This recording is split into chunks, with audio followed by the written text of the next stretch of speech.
some brand new information has been released regarding the World of Jumanji at Chessington World of Adventures, including the brand new wing shuttle launched roller coaster with an inversion, Mandrill Mayhem, that's set to have a really cool feature that we haven't seen in the UK since 2015. And also it has a height restriction I never thought I'd see on a coaster with an inversion. There's even been a load of concept art released to do with the entire area and its 3 rides. There is a lot to go through, so I'm going to talk you all through it today. And if you want to see more updates on this area along with other coasters opening in the UK, then please subscribe. It'd be greatly appreciated. So to begin with, what do we know already? We of course know the area is going to be situated here in this field, replacing the beloved bouncy castle.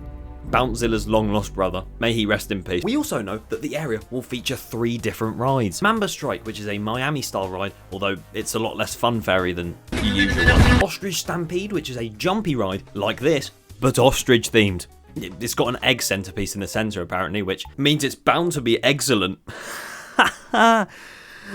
And of course, the main centerpiece itself, Mandrill Mayhem, the B&M wing coaster with too many features to list, and even a new one that I'll be talking about soon. The area has been under construction for quite a long time now, and practically all the track is now in. However, as of recently, like very recently, so recent, if you're watching this on the day of release, it released this morning, some brand new concept art and news has been released and showcased right here.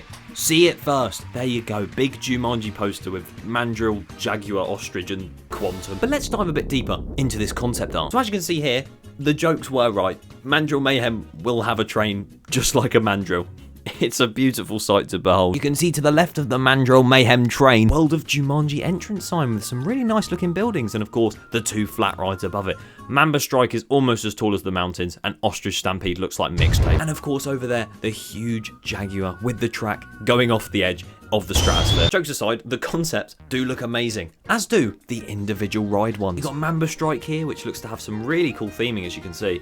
The huge mamba behind with the snakeskin prints here and there. It's very snaky. And hopefully with how big that ride is, it'll actually provide some airtime and some forces, unlike the cow jumped over the moon at Adventure Island. What even is that? And you have Ostrich Stampede as well, which clearly is ostrich themed. The back of each jumping car has an ostrich body and head on it, which looks quite cool. And the centre doesn't actually have an egg.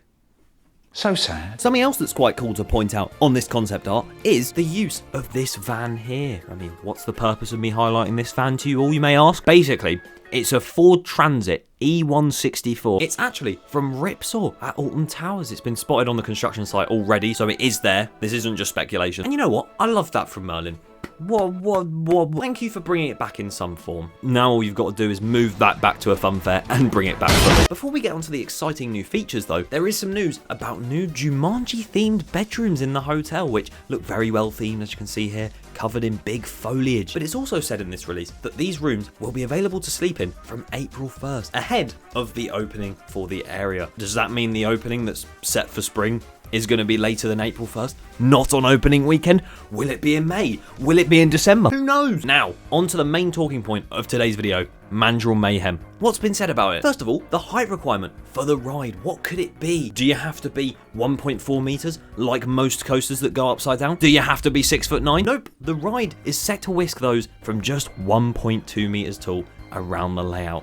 That's crazy. I mean, I was mostly thinking that it'd be a 1.4 considering the inversion that it contains. But no, it's a 1.2. Fair play, Chessington. And the main thing I wanted to talk about today is the fact on this concept art here, which is a lovely overview of the area, can I just say. If we zoom down to the bottom right here, where Mandrill Mayhem can be seen, the back row of the train is backwards. Yes, for the first time since 2015 in this country, since the Swarm had its backwards feature removed, the back row on Mandrill Mayhem will be backwards. You can see here it'll have 6 rows facing forwards and 1 facing backwards, which is genuinely strange to see considering it's a shuttle coaster, meaning you'll experience it backwards and forwards at some point in the ride, no matter where you sit. When are they making sideways seats?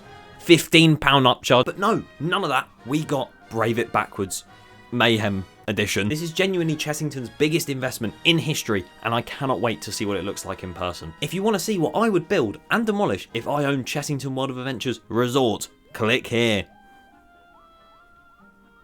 Jumanji, it's opening soon.